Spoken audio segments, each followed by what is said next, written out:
भारत ने चंद्रयान 3 का किया सफल प्रक्षेपण।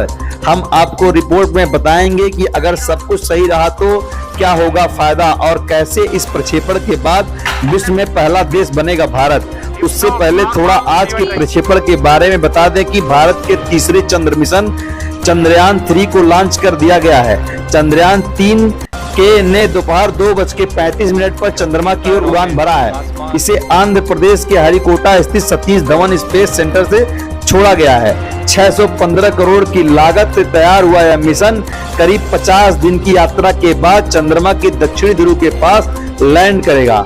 अगले 42 दिनों में 30 लाख किलोमीटर से अधिक की दूरी तय करते हुए चंद्रमा तक पहुंच जाएगा। चंद्रयान 3 के सफल प्रक्षेपण के बाद विश्व के कोने कोने में भारत को शुभकामनाएं भेजे जा रहे हैं। आपको बता दें कि चंद्रयान 3 लगभग 3,84,000 किलोमीटर की अपनी लंबी चंद्रमा यात्रा शुरू कर रहा है। अंतरिक्ष यान द्वारा ले जाए गए लैंडर के 23 या 24 अगस्त को चंद्रमा पर सॉफ्ट लैंडिंग करने की उम्मीद है। चंद्रयान 3 को भेजने के लिए LVM-3 लॉन्चर का इस्तेमाल किया गया है। अगर भारत ऐसा कर पाने में सफल हो जाता है, वह अमेरिका, चीन और पूर्व सोवियत संघ के बाद इस सूची में चौथा देश बन जाएगा। हालांकि अमेरिका, चीन और रूस देश चंद्रमा पर तो पहुंच गए हैं, लेकिन इन तीनों देशों में से किसी ने भी चंद्रमा के दक्षिणी ध्रुव पर नहीं पहुंच पाए हैं। और आज भारत के चंद्रयान 3 के सफल प्रक्षेपण के बाद अगर सब कुछ सही रहा, अगर दक्षिणी ध्रुव पर लैंडर की सॉफ्ट लैंडिंग होती है तो भारत दक्षिणी ध्रुव पर पहुंचने वाला विश्व का पहला देश बन जाएगा। आपको हम यह भी बता रहे हैं कि क्यों आज 14 जुलाई के मुहूर्त तय किया गया है। चंद्रमा का एक दिन पृथ्वी के 14 दिन के बराबर है। इसलिए इस विज्ञान यात्रा का मुहूर्त इस आधार पर तय किया गया है कि चंद्रमा के लैंडिंग वाले स्थान पर सूर्योदय कब होगा। लैंडर की चांद की सतह पर लैंडिंग के लिए जरूरी है कि वहाँ सूरज निकला हो।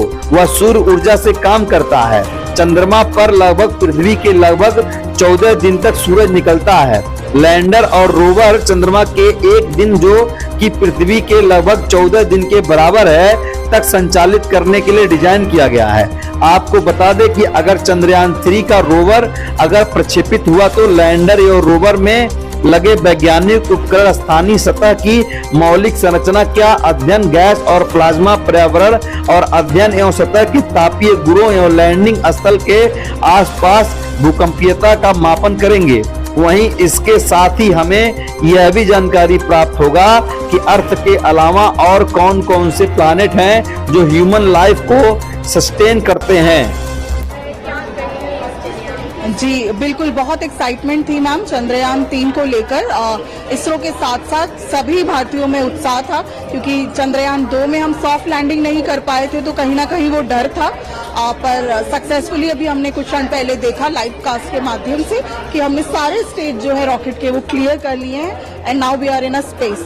अब कुछ ही समय बाद 23 अगस्त को जो है अगली प्रक्रिया स्टार्ट होगी, जब हम चंद्रमा की सतह पे उतरेंगे। तो तब तक का इंतजार रहेगा और खुशी है कि हमने सक्सेसफुली सारे चरण जो है वो प्रोसेस कर पाए। आप लोगों को अगर भी बताना चाहिए कि किस तरीके से फायदा होगा, ये क्या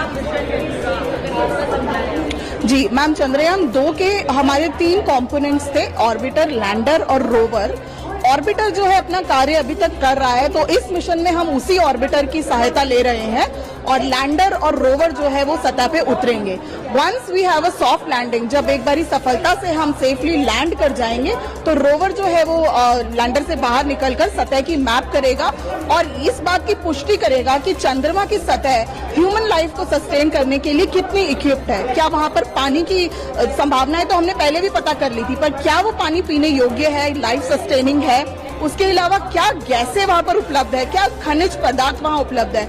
इन सभी डाटा के साथ साथ इस बात की भी पुष्टि करेगा कि चंद्रमा पे होने वाली एक्टिविटीज है, क्वेक्स है, आंधी है, तूफान है, उनका हमारे जीवन पे क्या असर पड़ता है या वो किस तरह से हमारे लाइफ को सस्टेन करने में हेल्प करते हैं या नहीं। तो ये सारी जानकारियों का एक अधिकार भारत के पास होगा, क्योंकि इस सतह पे भारत से पहले किसी देश ने उतरने की कोशिश नहीं करी है।